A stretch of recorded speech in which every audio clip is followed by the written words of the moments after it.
Welcome to the channel and welcome to the show. And warm greetings from another cold winter day here in the north of Belgium, because that's where I am today. I'm on a little holiday with the family. I decided to sit down and make a video for you because I wanted to talk to you about Rome and how this great pagan city and this great pagan empire became a Christian city and a Christian empire. Now, if you think I'm just going to talk to you about Emperor Constantine, his conversion to Christianity, and therefore the conversion of Christianity to the whole Western world, you're absolutely right. But I'm not going to stop there. I'm not. Because the historians, they tell us a story about this first Christian emperor, about how he converted to Christianity. They say that he saw a sign before going into battle. And when he saw that sign, he knew God called him to convert to Christianity. And that's a good story. I don't think that's what really happened. I think that's what he told the world because it's a good story. I think when you look at his life, and you look at Christianity, I think what happened is far more logical. It's far more profound. And it is far darker than that little story he told the outside world. That story is basically just the 8 o'clock news. That's basically just his own propaganda. And you know how untrustworthy the 8 o'clock news can be. It's like that famous saying, if you realize how bad the news is, can you imagine history? So that's what we're doing today. Now,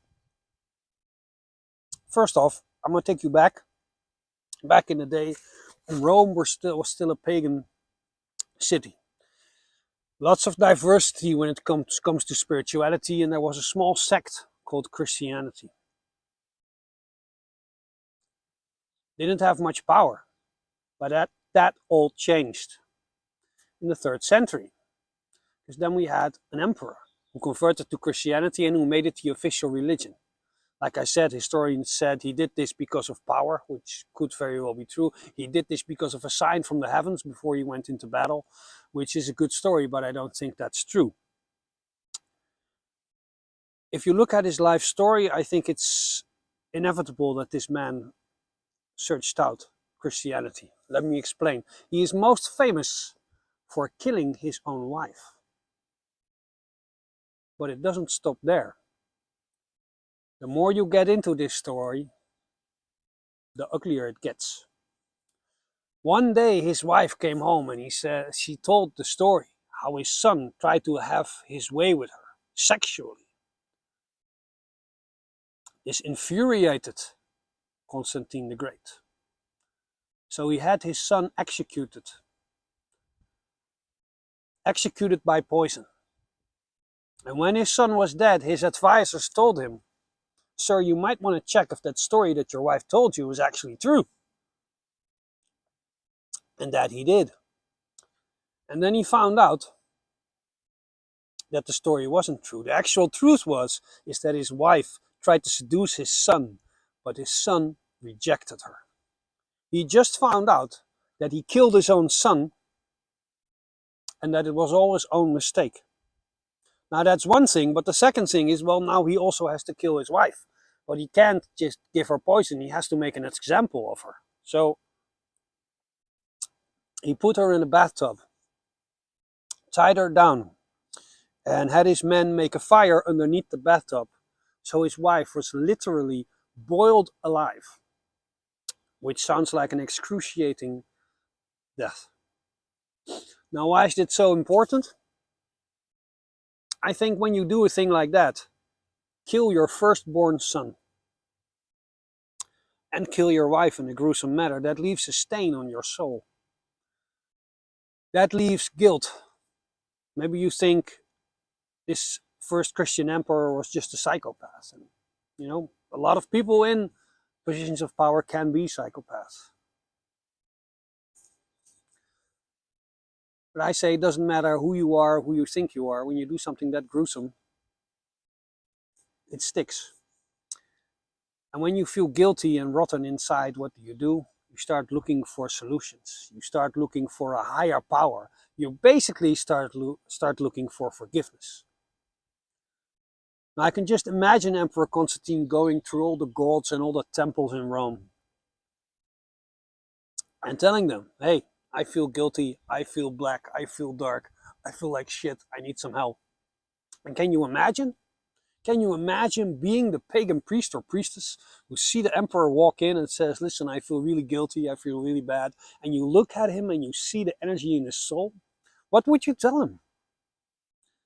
Would you tell him, just make an offering to a god and I'll make some offerings and we'll do a healing and don't worry about it, it'll be fine?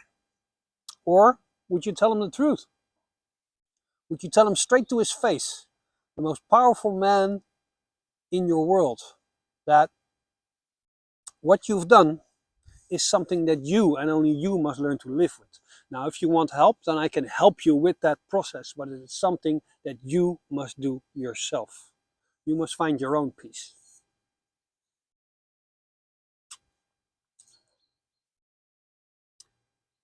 I can imagine that there weren't any priests or priestesses willing to forgive him for what he's done. Until, of course, he came to a small sect of Jesus Christ. And he said, I really need forgiveness. Well, they said, no problem.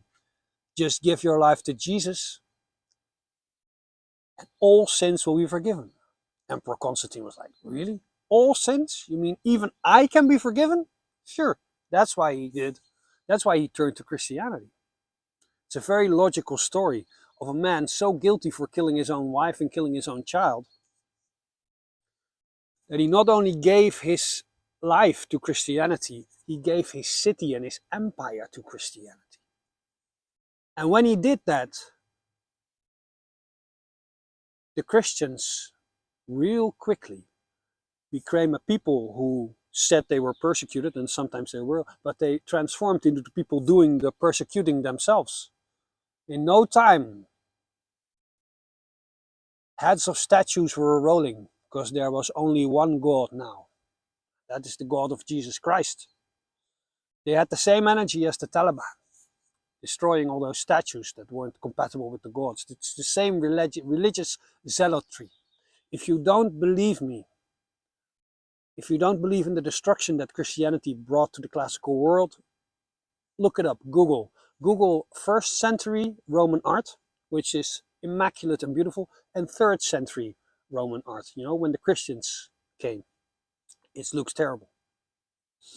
But we're not talking about that. We're talking about the conversion to Christianity by Constantine. It seemed to me like Rome had a pact.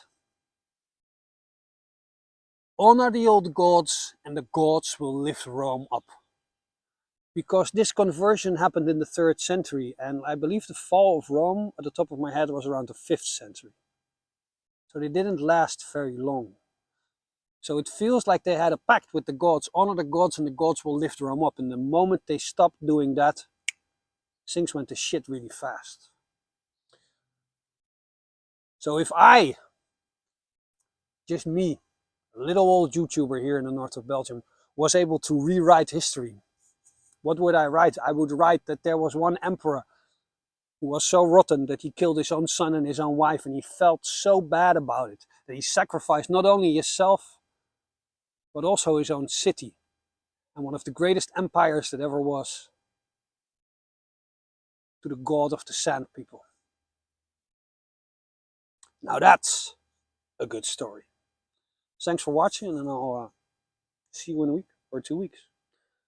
Ga met de goden.